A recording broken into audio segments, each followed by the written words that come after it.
केंद्र सरकार की पहली कैबिनेट बैठक में एक देश एक चुनाव की सिफारिशों को मंजूरी दे दी गई है। सरकार की तरफ से सिफारिशों की मंजूरी देने के बाद से राजनीतिक बयानबाजियों का दौर शुरू हो गया है।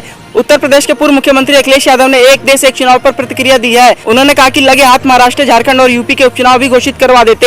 साथ ही उन्होंने बीजेपी से सवाल किया कि पार्टी ने अब तक अपने राष्ट्रीय अध्यक्ष का चुनाव क्यों नहीं कराया है। अखिलेश यादव ने सोशल मीडिया प्लेटफॉर्म एक्स पर पोस्ट कर कई सवालों को उठाया भी है। अगर वन नेशन वन इलेक्शन सिद्धांत के रूप में है तो कृपया स्पष्ट किया जाए कि प्रधान से लेकर प्रधानमंत्री तक के सभी ग्राम, टाउन, नगर निकायों के चुनाव भी साथ ही में होंगे, या फिर त्योहारों और मौसम के बहाने सरकार की हार जीत की व्यवस्था बनाने के लिए अपनी सुविधा अनुसार भाजपा जब बीच में किसी राज्य की चयनित सरकार गिरवाएगी तो क्या पूरे देश में चुनाव फिर से होंगे? किसी राज्य में राष्ट्रपति शासन लागू होने पर क्या जनता की चुनी सरकार को वापस आने के लिए अगले आम चुनाव तक इंतजार करना पड़ेगा, या फिर पूरे देश में फिर से चुनाव होगा? इसको लागू करने के लिए जो संवैधानिक संशोधन करने होंगे उनकी कोई समय सीमा निर्धारित की गई है, या ये भी महिला आरक्षण की तरह भविष्य के ठंडे बस्ते में डालने के लिए उछाला गया एक जुमला भर है? कहीं यह योजना चुनाव का निजीकरण करके परिणाम बदलने की तो नहीं है? ऐसी आशंका इसलिए जन्म ले रही है क्योंकि कल को सरकार ये कहेगी कि इतने बड़े स्तर पर चुनाव कराने के लिए उसके पास मानवीय और जरूरी संसाधन नहीं है, इसलिए हम चुनाव कराने का काम भी ठेके पर दे रहे हैं। जनता का सुझाव है कि भाजपा सबसे पहले अपनी पार्टी के अंदर जिले, नगर,